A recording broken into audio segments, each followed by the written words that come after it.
Boa tarde, meu nome é Mônica Ulisses, sou editora do blog www.comidanamesa.com.br, que aborda assuntos relacionados à alimentação com dicas, receitas, artigos, informações para você ficar mais antenado do que está acontecendo nesse setor.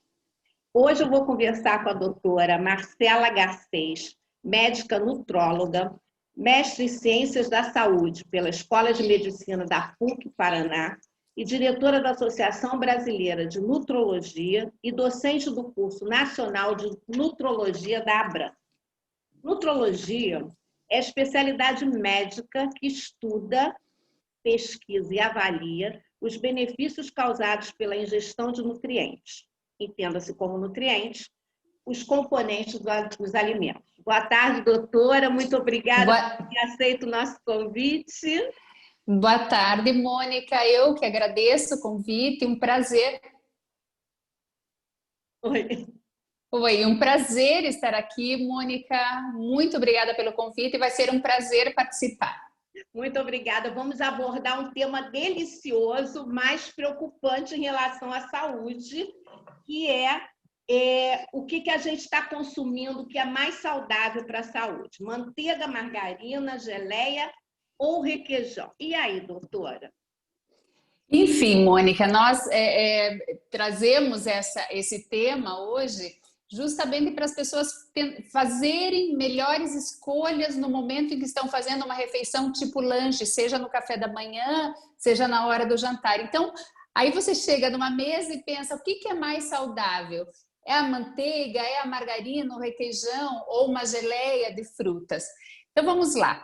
A princípio, a manteiga é uma gordura retirada do leite, é uma gordura de origem animal, portanto, ela tem uma grande quantidade de colesterol. Então, para aquelas pessoas que têm dislipidemia, que são aqueles níveis alterados de colesteróis, triglicerídeos, essas pessoas não devem comer manteiga com grande frequência. Nada é muito proibido, mas essas pessoas que têm dislipidemia não devem ingerir gorduras de origem animal com frequência. Então, essas devem cuidar. A margarina é uma gordura vegetal que passa por um processo industrial e ela fica enrijecida na textura de uma manteiga por conta desse processo. Antes se usava para fazer a margarina uma gordura chamada gordura vegetal hidrogenada, que ainda existe aí no mercado para panificação, para fazer receitas, etc. E passou-se a usar, quando houve uma resolução da Anvisa que mandou retirar grandes quantidades de gorduras trans dos alimentos, as margarinas passaram a ser feitas com uma gordura chamada gordura interesterificada. Essa gordura também é quimicamente modificada, então isso faz com que a margarina, mesmo sendo de origem vegetal, mesmo tendo um custo mais baixo do que a manteiga, ela é uma escolha pior. Então, assim, ela não é proibida, como é exatamente o caso da manteiga, mas são duas gorduras, e toda gordura tem 9 calorias, portanto, muito calóricas, mas quando nós temos manteiga e margarina, e para escolher entre elas, o ideal é que se escolha sempre a manteiga, porque a margarina é menos saudável para a população em geral. Mas nós temos que ter a ressalva das pessoas que tenham níveis alterados de colesteróis, e aí essas não podem comer manteiga, e aí devem optar por um pouquinho de margarina. Aí a outra opção que temos, que você me falou aí, é o requeijão. O requeijão é outro produto retirado de laticínios, é um derivado do leite, e na verdade os requeijões são proteína, já é outra classe de macronutrientes. Nós temos gorduras, que é o caso da manteiga e da margarina, e o requeijão é uma proteína. Às vezes ele traz mais gordura, às vezes ele traz menos gordura, e aí está a importância de você ler o rótulo.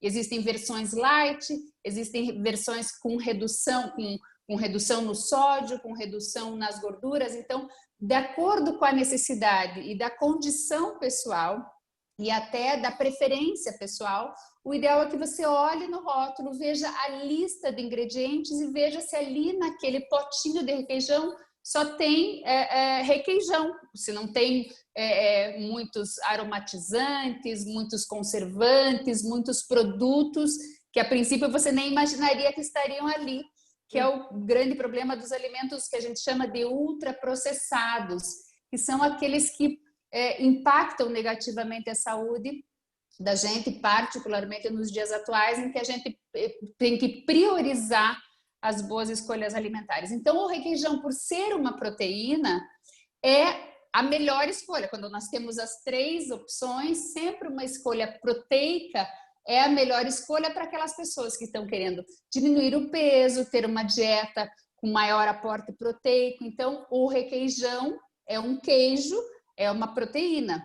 Então, aquelas pessoas... Requeijão indicado? Por exemplo, eu estava vendo que o cottage é considerado um requeijão, não é? Não deixa de ser um requeijão, e é um requeijão magro. Então, nós temos, para aquelas pessoas que tenham excesso de peso, tenham sobrepeso ou obesidade, essas deveriam evitar o consumo excessivo de gorduras e açúcares e priorizar o consumo de proteínas. Então, nós temos aí uma opção um pouco melhor, que é o requeijão, um pouco melhor do que a margarina e a manteiga, que são exclusivamente gorduras. E aí, diga. Existe uma quantidade limite máxima que a gente deve ingerir, tanto de manteiga quanto de requeijão? Olha, normalmente o que a gente recomenda numa fatia de pão preferencialmente integral ou algum outro carboidrato que esteja sendo consumido nesta refeição tipo lanche, é que se use para cada fatia uma ponta de faca. E que não se use só a manteiga e a margarina, que você coloque ali mais outros alimentos, mais outros ingredientes, uma fatia de queijo, uma outra proteína, às vezes alguns vegetais, uma cenoura ralada, um tomatinho, um alface, você faz um lanche maior, com maior variedade de nutrientes. E se a gente conseguir agregar e colocar vegetais ainda nesta fatia de pão integral, preferencialmente, nós conseguimos ainda ter o aporte de outros nutrientes, ingerir outros nutrientes que são tão importantes também. Que bom.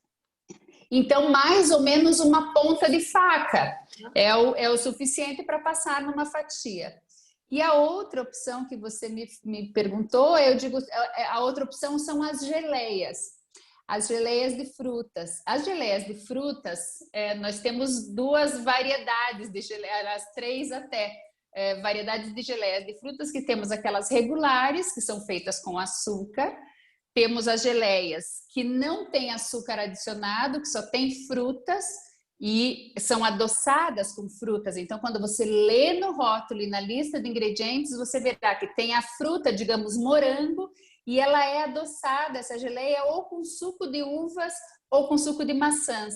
Então, ela não tem nenhum adoçante, nenhum açúcar adicionado. Depois nós temos as versões diet, que são mais indicadas para aquelas pessoas que têm diabetes.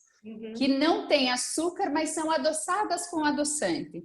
Eu digo assim, tanto as versões com açúcar e as versões com adoçante, como hoje em dia a gente tem a opção de ter geleias exclusivamente feitas de frutas, essa é a melhor opção, porque aí nós não temos nem adoçantes e nem açúcar adicionado. Entendeu, Mônica? Então eu digo assim, sempre que você for ao supermercado e for comprar uma geleia, eu digo, nós temos tanto opções importadas como opções nacionais, que tem exclusivamente frutas na lista de ingredientes, que está lá na parte de trás do rótulo.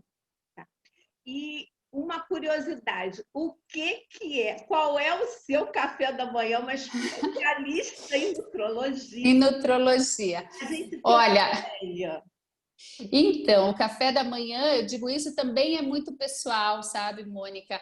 A questão do apetite na hora do café da manhã e da necessidade de fazer essa refeição. Existem várias estratégias dietéticas em que a pessoa suprime, retira o café da manhã, como é o caso do jejum intermitente, mas eu digo, essas opções devem ser acompanhadas por um profissional, porque normalmente podem oferecer riscos. Então, com relação ao café da manhã, eu digo, como sou já também uma senhora quase de meia idade, eu digo, a gente tem que otimizar a ingestão de proteínas. Então, normalmente o meu café da manhã traz proteínas. Eu como ovos pela manhã, como frutas, às vezes na preparação dos ovos eu coloco algumas folhas, alguns vegetais, enfim, tomate, cebola, folhas de couve. Normalmente tomo, com muita frequência, tomo algum suco de vegetais ou um suco verde, que não precisa ser sempre suco verde. Nós podemos tomar suco verde um dia, no outro dia um suco feito com beterraba, cenoura e laranja. No outro dia você pode tomar um suco mais de frutas vermelhas com outros vegetais, coloca um gengibre, etc. Então, sucos e sempre batidos e não coados, porque quando você toma um suco de frutas e coa, você tira todas as fibras e tira uma boa parte dos nutrientes que são importantes desses sucos. Então, às vezes, quer dizer, eu vario muito meu café da manhã, então às vezes tem iogurtes com cereais, às vezes uma fatia de pão integral. E como nossa pauta é falar daquelas coisas que a gente passa, podemos as nossas opções de passar na fatia de pães, nas fatias de pães ou torradas, etc. Uma coisa que eu como com muita frequência é uma pastinha de abacate, que você pode pôr pimenta ou não, que é aquela guacamole que se come na comida mexicana, mas ela não, para as pessoas que não gostam de pimenta, não há nenhuma necessidade de colocar. Você pode fazer uma pastinha salgada de abacate, colocando apenas limão e uns temperos, umas ervas, ela fica uma delícia para colocar no pão. E a outra sugestão, que é uma pastinha proteica, é uma pasta de grão de bico, um hummus, que é uma outra possibilidade de se utilizar nos pães ou nas torradas. É uma pasta de grão de bico, que você pode também temperar com ervas, colocar um limão, colocar um pouquinho de gergelim, que fica ótimo, é uma opção para utilizar no lugar da manteiga e da margarina, ou até mesmo do requeijão, para aquelas pessoas que às vezes têm intolerância a lácteos, que a gente também tem que pensar nessas pessoas, e elas têm que ter opções. Uhum. Para finalizar, doutora, qual é o conselho, a dica que você dá nessa época de pandemia que as pessoas estão mais sedentárias, dentro de casa, e estão fazendo mais as comidas delas, né? Até estão pedindo menos delivery, até pela situação atual. Tem alguma dica? Bom, a primeira dica, e se realmente as pessoas estão evitando comprar com tanta frequência no delivery, nos serviços de entrega de comida por aplicativo, eu acho isso uma ótima notícia, que as pessoas se priorizem a alimentação, comprem os seus alimentos, comprem os alimentos preferencialmente frescos, comprem os alimentos que vão preparar e se envolvam nisso, se envolvam no preparo dos alimentos. Aquelas pessoas que não sabem cozinhar, que passam a ter mais tempo, passaram a ter um pouco mais de tempo em casa, que se integrem com a preparação dos alimentos, com o preparar uma mesa, com fazer novas receitas. O que, infelizmente, também nós temos visto é que algumas pessoas têm consumido excessivamente açúcares, quer dizer, bolos, doces, pães, açúcares em geral, fazendo aquelas receitas que trazem até um conforto emocional, aquelas receitas da avó, um bolinho de não sei o quê, um bolinho de chuva, um bolinho de não... Enfim, bolinhos, pães e tal. Então, o ideal é que a gente tenha uma alimentação variada, que nós observemos no nosso prato e nas nossas compras sempre opções de proteínas que podem ser de origem animal e vegetal, e a principal fonte de proteínas vegetal são as leguminosas, que é tudo que dá em vagem. Feijão, ervilhas, lentilhas, grão de bico, soja, essas são as proteínas de origem vegetal. E são grandes opções, e o ideal é que estejam presentes pelo menos uma vez ao dia nos nossos pratos. Que as pessoas evitem o consumo excessivo de açúcar adicionado. Como eu falei agora com relação às geleias, e isso é uma coisa que a pessoa pode inclusive fazer em casa, comprar frutas, como frutas vermelhas, morangos, etc., e fazer uma geleia sem açúcar adicionado em casa, usando suco concentrado de uva ou de maçã para adoçá-las, em vez de usar açúcar adicionado. Mas se não conseguir, pode comprar. E priorizar a ingestão de vegetais, de frutas, tentar comer as frutas da época, porque além de estarem mais saudáveis nesse momento, estão com os preços melhores. E outra coisa que eu tenho que dar de dica é que tome uma boa quantidade de água, preferencialmente, que use água para matar a sede e não refrigerantes, que a gente teve um aumento nas vendas de refrigerantes justamente porque as crianças estão mais em casa e têm consumido mais refrigerantes. Então, o líquido para matar a sede para a população em geral é água. Água é insubstituível. Não tem nada que seja melhor do que a água para matar a sede e para hidratar o corpo.